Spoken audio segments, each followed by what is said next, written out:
Hey, Cmax here. Going to do a review on an RCBS lockout die, part number 87540. And what this is a die that goes into a progressive press, either manual index or auto indexing press, and it detects either no charge cases or double charge cases. It differs from the other ones that look like this, like the powder cop and stuff that just have a shaft that shows you, okay, well, here it is, and it's about this level, so that's about the right amount. So it's an aid for a visual check. This die actually stops the press. So if the powder is not in there, it will not allow the ram to come all the way to top dead center, sorry, automotive term, but so it stops the ram altogether. Now, powder cop and stuff, if you don't see it, it'll just keep going. You loaded a squib or double charge, and there you go. Have a nice day. So I wanted this one as well. Now, according to the limitations on it, 9mm or larger, straight walled pistol calibers only. So there's some limitations, but for what I want to use it for, it's perfect. Now I've loaded, obviously there's a range in there where it's supposed to be, and then, how much does it vary from that? Well, according to the instructions, 3 turns of the shaft adjustment. We'll get into that in a minute.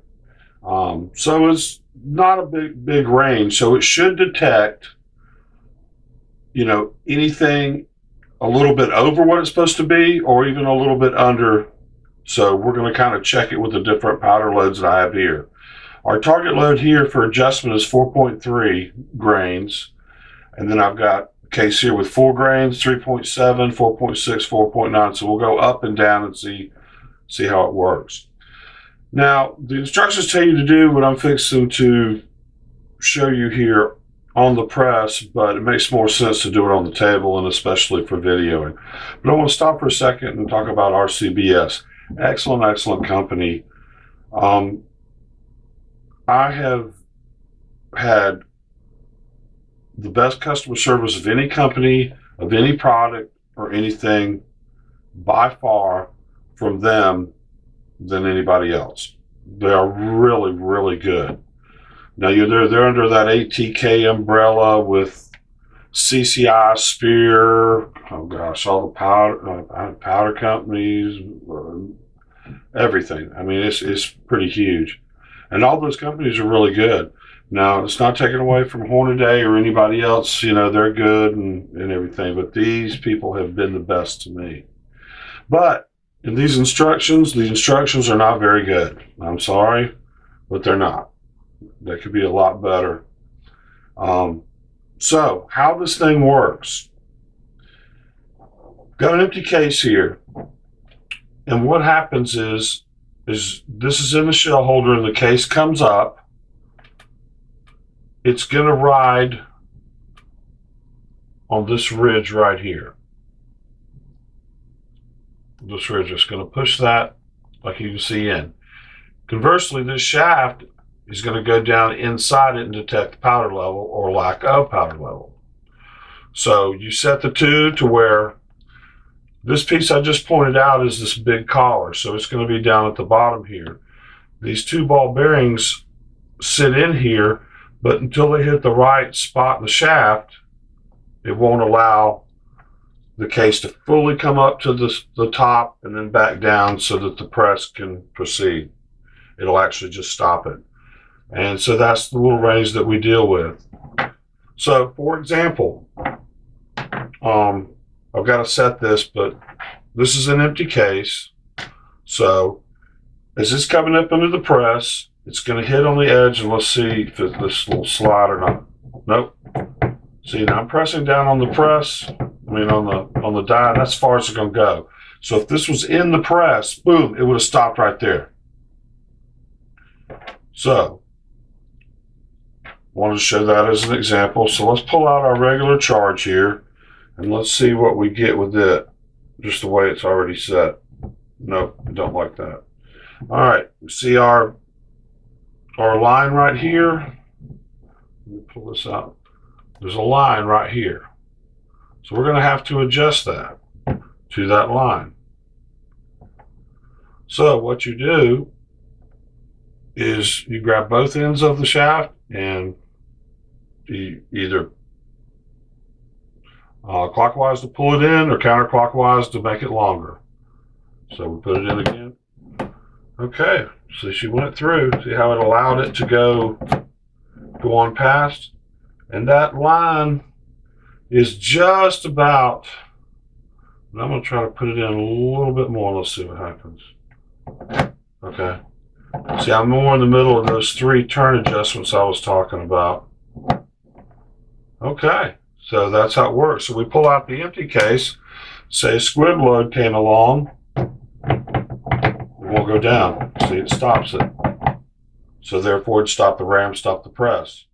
Hey, okay, we've got it in the press. I've got it in station number 3. The first station, we have the decapping and resizing die. Second station, powder drop and PTX flaring tool. And I'll have a separate video on how to do that. Station number 3 is the lockout die. Station number 4 is the bullet feeder. Station number 5 is the seating crimping die. So that's the station layout. Now, originally what I was hoping to do was to get some cases with different levels of powder and see how much it would detect it. But what I came to realize is the reason that 9mm or larger is because there's just physically not enough space in the case. It's just not tall enough to really detect any real range. Now in a 357 mag or something like that, a much longer case, then I would be able to do that.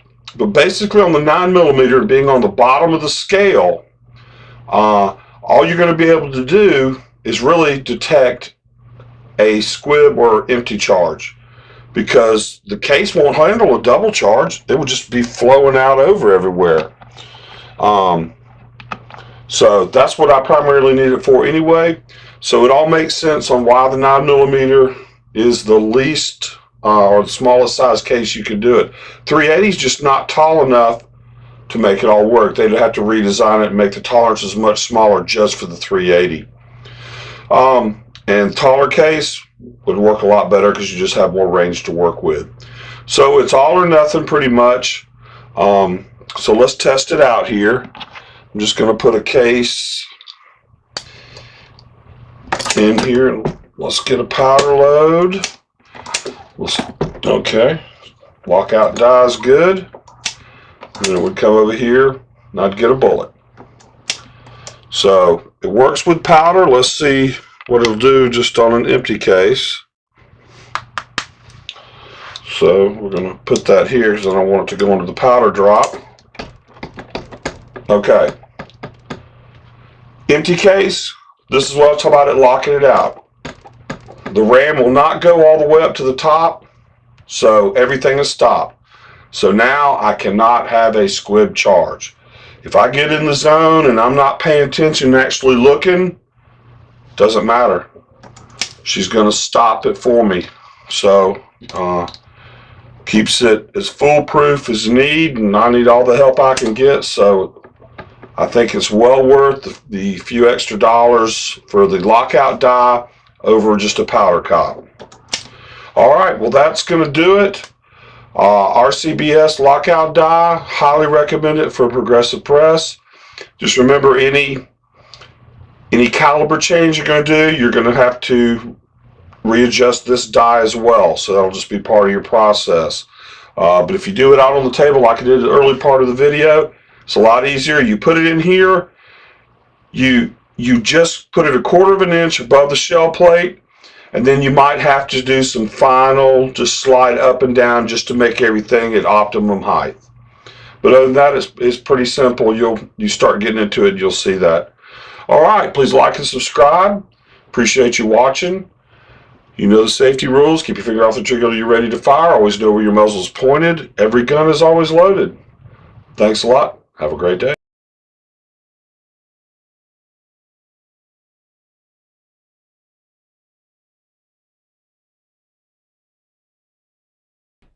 So that's how it works. We'll go over the press and I'll show you how to set it up. That is stinky, terrible. Must do better.